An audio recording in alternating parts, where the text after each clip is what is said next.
Si os gustan estos vídeos, suscribirse al canal. Gracias. Es gratuito, y sin más vamos al vídeo. El Papa León XIV, el pontífice número 268 de la Iglesia Católica, anunció una decisión que ha roto con una tradición ininterrumpida de más de 1000 años. Un acto tan inesperado, tan controvertido y simbólico, que las consecuencias ya se perciben en gobiernos, diplomacias y millones de fieles que intentan comprender lo que ha ocurrido. ¿Qué llevó al Papa León XIV a desafiar una norma sagrada? ¿Qué implicaciones tiene esto para el catolicismo, la geopolítica y la historia? En este reportaje especial dividido en 5 capítulos, revelaremos los antecedentes ocultos, los documentos secretos, las tensiones internas del Vaticano y las reacciones globales tras la mayor ruptura eclesiástica desde el cisma de Occidente. Una historia que pocos se atreven a contar y que cambiará la percepción del poder espiritual en el siglo XXI. En los alrededores del Vaticano se percibía un ambiente extraño, una tensión casi invisible que solo los más veteranos empleados eclesiásticos lograban reconocer. Los peregrinos habituales seguían llegando a Roma, pero dentro de los muros de la Santa Sede, los pasillos resonaban con un silencio poco común. Las sonrisas corteses de monjas y sacerdotes parecían forzadas, y los movimientos de los altos prelados adquirieron un ritmo sigiloso, casi conspirativo. El Vaticano, acostumbrado a las intrigas palaciegas desde tiempos medievales, parecía estar gestando algo. Nadie sabía qué, pero todos sentían que se avecinaba un hecho extraordinario.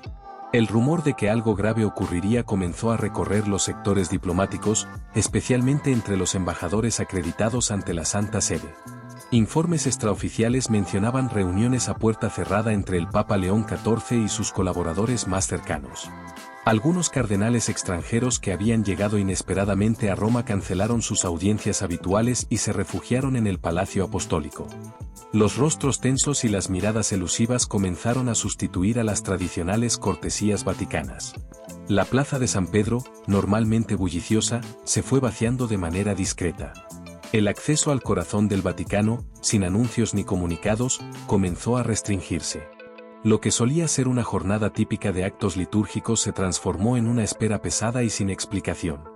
Algunos visitantes notaron que la Guardia Suiza, aunque impasible como siempre, había aumentado su despliegue de manera sutil pero notoria. Las autoridades de la Gendarmería Vaticana reforzaron los accesos internos, y varios sectores que habitualmente permanecían abiertos al personal administrativo y eclesiástico fueron cerrados sin previo aviso. Dentro de los muros sagrados, en la Capilla Sistina, se preparaba una misa privada absolutamente atípica. No habría cámaras externas, ni prensa, ni fieles invitados. Solo un reducido grupo de cardenales de confianza, algunos monjes benedictinos y 2 teólogos laicos fueron convocados, algo que ya de por sí rompía las costumbres del ceremonial vaticano. Antes de ingresar, los asistentes fueron obligados a dejar cualquier objeto personal, desde crucifijos de bolsillo hasta anillos episcopales y teléfonos móviles. Les esperaba un pergamino con su nombre y su sitio asignado, colocado sobre los antiguos bancos de madera. Nadie habló. Nadie preguntó. Las órdenes eran claras, absoluto silencio. El ambiente en la Capilla Sistina era sobrecogedor. Los frescos de Miguel Ángel, eternos testigos de siglos de poder papal, parecían observar en silencio a los convocados. Las lámparas de aceite colocadas de forma estratégica proporcionaban una luz tenue que reforzaba la atmósfera solemne y tensa. Cada rostro reflejaba una mezcla de desconcierto y temor. Nadie sabía exactamente qué se iba a anunciar, pero todos eran conscientes de que lo que estaban a punto de presenciar cambiaría para siempre el rumbo de la Iglesia Católica. Fue entonces cuando el Papa León XIV hizo su entrada. No vestía sus tradicionales ornamentos papales. No portaba la mitra, ni el anillo del pescador, ni el báculo pastoral. En su lugar, lucía una túnica blanca lisa, sin bordados, sin adornos, sin las insignias que durante siglos habían representado la autoridad espiritual del sucesor de Pedro. Sus pasos eran firmes, aunque sus ojos delataban cansancio, como si llevase años cargando un peso invisible que por fin había decidido liberar. A su lado caminaba el cardenal Vittorio Azzolini, prefecto de los Archivos Apostólicos Vaticanos. En sus manos sostenía una carpeta de cuero envejecido, con un sello papal que había permanecido guardado desde los tiempos del Renacimiento. Nadie más se acercó al altar. Los cardenales mantuvieron la cabeza baja. El ambiente era tan denso que podía sentirse el silencio como una presencia física. Solo el leve crepitar de las lámparas interrumpía el mutismo sepulcral. Cuando León XIV llegó al centro de la Capilla Sistina, se colocó de pie, sin sentarse en la cátedra papal. Levantó la mirada hacia los asistentes y permaneció en silencio. Un silencio largo, incómodo, casi insoportable. Nadie se atrevía a moverse. El Papa respiró profundamente. La tensión en la sala era absoluta. Entonces, sin los habituales saludos protocolares, pronunció unas palabras que quedarían grabadas para siempre en la memoria de la Iglesia. Hoy, ante Dios, ante vosotros y ante la conciencia de los siglos, este pontificado toma una decisión que jamás se había osado realizar. Lo que ha permanecido oculto será revelado, y lo que fue sellado será abierto. Las palabras resonaron como un trueno contenido. Algunos cardenales se miraron entre sí. Otros bajaron aún más la cabeza, en señal de rechazo o resignación. Se había roto, con esas primeras frases, el velo milenario de discreción que había sostenido a la Iglesia en los momentos más oscuros y convulsos de su historia. El Papa prosiguió, anunciando que había tomado conocimiento de documentos y textos que durante siglos fueron deliberadamente ocultados. Y que, a partir de ese momento, se disponía a dar el primer paso para liberarlos. No se trataba de un acto de rebeldía ni de ruptura, según sus palabras, sino de obediencia a una verdad superior que la Iglesia debía, por fin, abrazar. La ceremonia, si es que podía llamarse así, concluyó sin cánticos, sin bendiciones finales, sin rituales litúrgicos. Los asistentes abandonaron lentamente la capilla, sin pronunciar palabra. Nadie sabía exactamente qué acababa de ocurrir, pero todos comprendían que aquel día, la historia milenaria de la Iglesia Católica había cambiado para siempre. Afuera, Roma seguía sin saberlo, pero estaba a punto de presenciar uno de los capítulos más insólitos, polémicos y decisivos de su relación con la Santa Sede. Lo que había comenzado como una misa privada se había convertido en la misa del silencio, el prólogo de una decisión papal que rompería con una tradición ininterrumpida de más de 1000 años, y cuyas consecuencias apenas comenzaban a vislumbrarse. Si te está gustando el vídeo, suscribirse al canal, gracias, es gratis. La Capilla Sistina, los cardenales convocados fueron conducidos en silencio a una sala privada adyacente, conocida en los registros vaticanos antiguos como la Cámara del Clementino. Un recinto poco utilizado en los últimos siglos, reservado únicamente para deliberaciones de carácter reservado, donde las paredes estaban cubiertas por tapices flamencos del siglo XVI y solo una tenue iluminación procedente de candelabros antiguos rompía la penumbra. Allí, aguardaba ya sobre una mesa de roble el mismo dosier de cuero desgastado que el cardenal Azzolini había llevado durante la misa. Sin permitir que nadie hablara, León XIV tomó asiento en un sillón sencillo, sin los emblemas papales bordados que normalmente adornaban las butacas de ese salón. Lo acompañaban apenas 2 teólogos laicos, cuyos nombres jamás fueron oficialmente divulgados pero que, según versiones filtradas tiempo después, habrían sido elegidos por su experticia en textos apócrifos y concilios olvidados. El Papa colocó sobre la mesa el antiguo dosier. Nadie se atrevió a cuestionarlo. Fue entonces cuando pronunció la frase que cambiaría la historia eclesiástica: este documento contiene aquello que durante más de 1000 años permaneció oculto en nombre del poder. Hoy, la Iglesia dejará de proteger secretos que no le pertenecen y comenzará a redimir sus silencios. Los cardenales, sorprendidos pero forzados a guardar compostura, vieron cómo León XIV abrió el dosier y extrajo de su interior varios pliegos envejecidos por el tiempo. Algunos, con el sello papal intacto, otros, con marcas de antiguos concilios extintos hace siglos.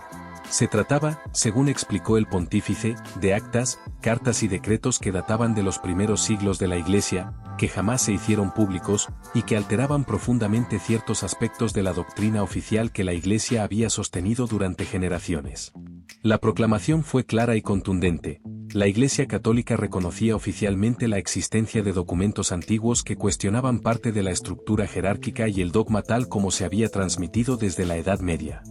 Más aún, León XIV anunció su decisión de desclasificar esos textos, permitir su consulta pública bajo custodia académica, y admitir que durante siglos se había ejercido un control deliberado sobre el acceso a ciertos fragmentos de la historia de la fe cristiana.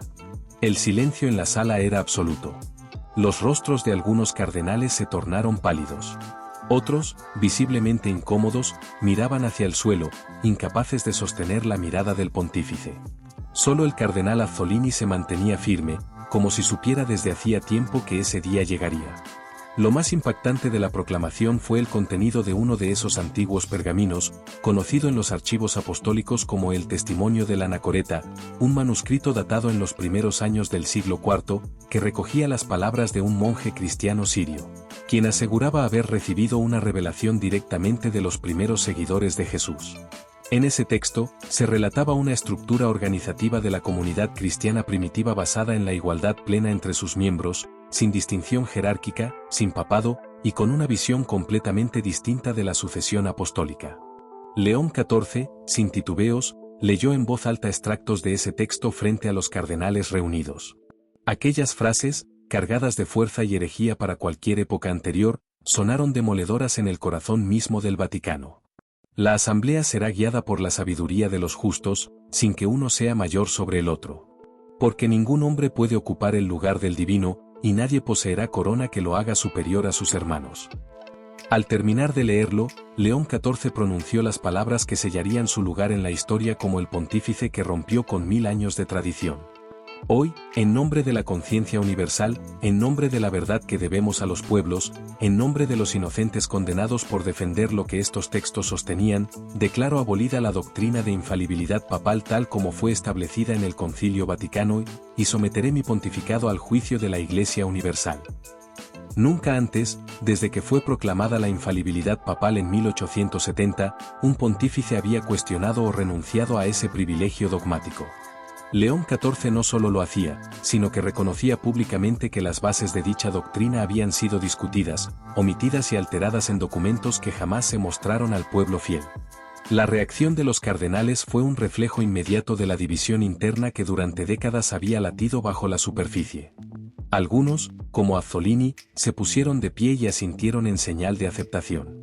Otros permanecieron inmóviles, mientras los más conservadores evitaron pronunciar palabra, conscientes de que cualquier objeción abierta en ese momento los convertiría en protagonistas de una crisis institucional sin precedentes.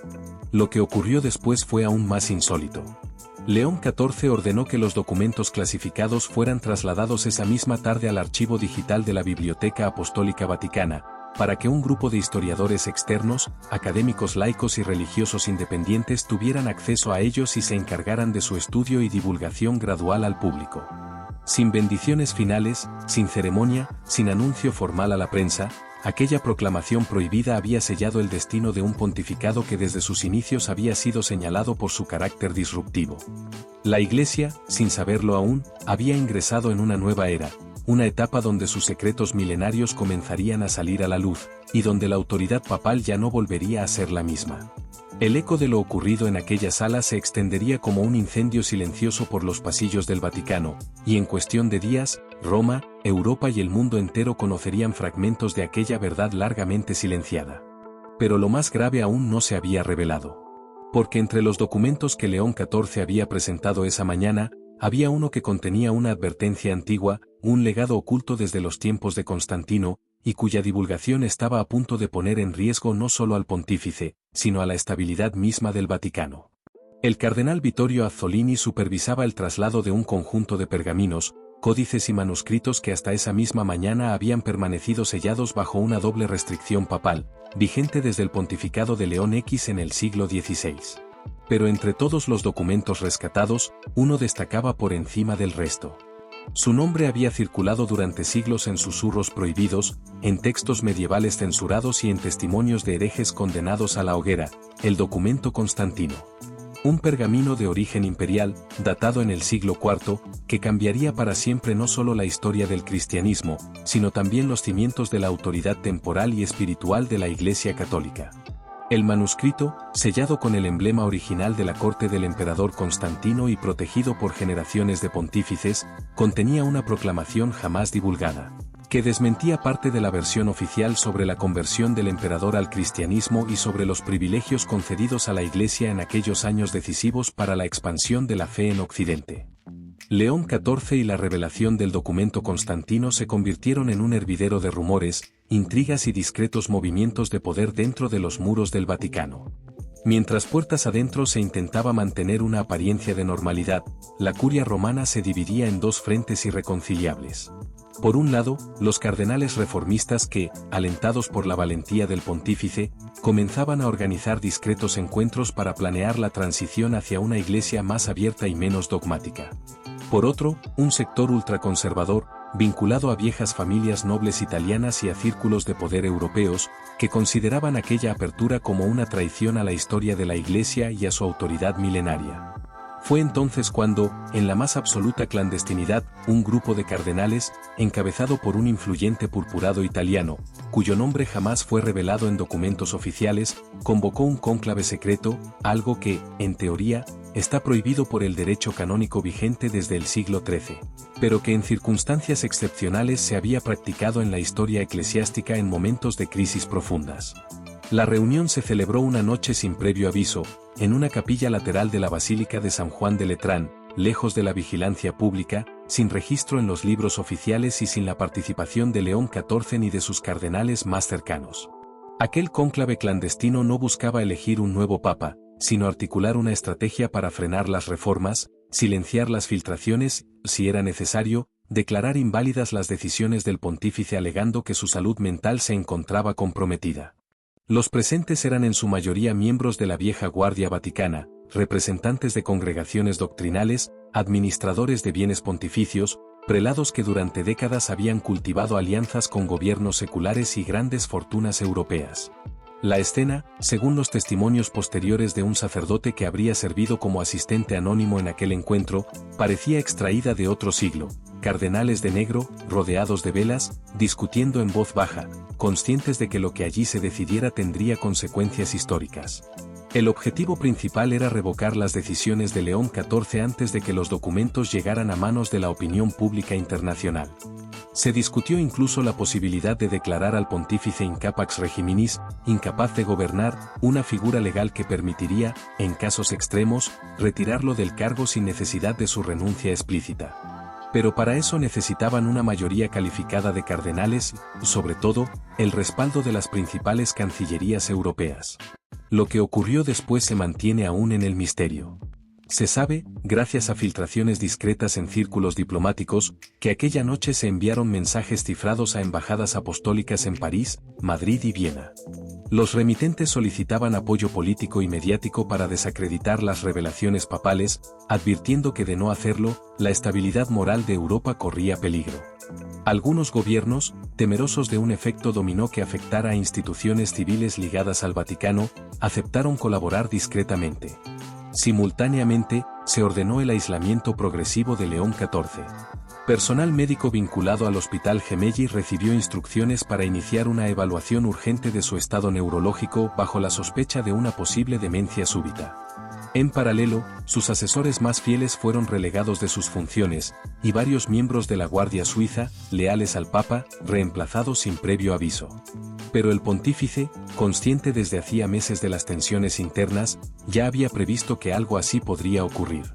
Había dejado, bajo resguardo de 2 obispos latinoamericanos de su absoluta confianza, copias digitales de los documentos más comprometedores y una carta firmada de su puño y letra explicando las maniobras que preveía en su contra. Estas copias, junto con instrucciones precisas, serían enviadas a medios internacionales y universidades teológicas si su pontificado era abruptamente interrumpido.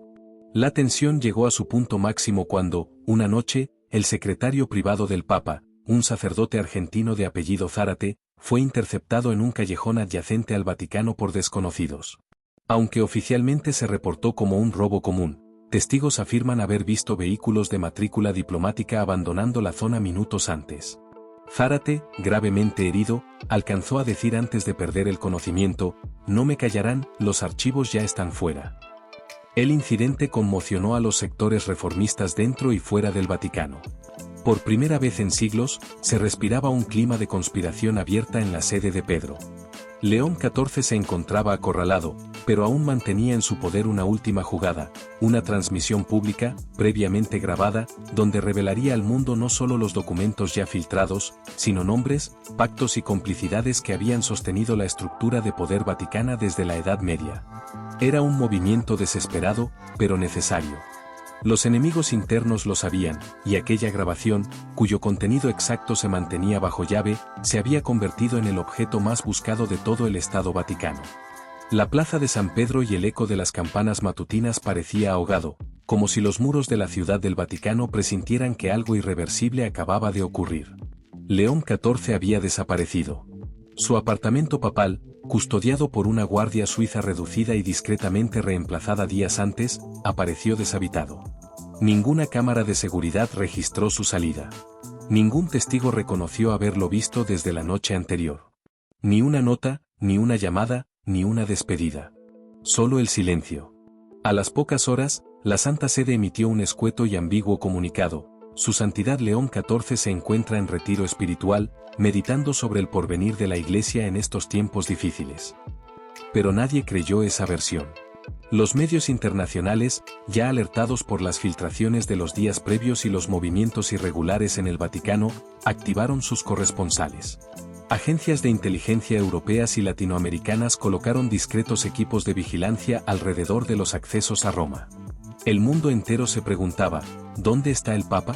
Sin embargo, antes de que el silencio se convirtiera en histeria mediática, una serie de sobres lacrados comenzó a llegar a determinadas redacciones de periódicos y cadenas de televisión en Europa, América y Medio Oriente. Todos procedían de distintas ciudades: Lisboa, Buenos Aires, Marsella, Cracovia, Estambul. Dentro de cada uno, una copia de los documentos originales, el documento constantino, los escritos de Silvestre, y las actas apócrifas del Concilio de Nicea, y cartas personales de León XIV dirigidas a las conciencias libres del mundo. Junto a los documentos, un enlace web y una clave de acceso personal. El enlace conducía a una plataforma segura donde se encontraba el vídeo que tanto se había intentado ocultar, la última transmisión grabada por León XIV antes de su desaparición. La grabación era sencilla. El Papa, vestido con su sotana blanca, sin ornamentos ni anillos pontificios, hablaba desde una pequeña capilla privada. Sus palabras eran pausadas, firmes, sin lectura de guión. Solo su mirada fija a cámara. Si te está gustando el vídeo, suscribirse.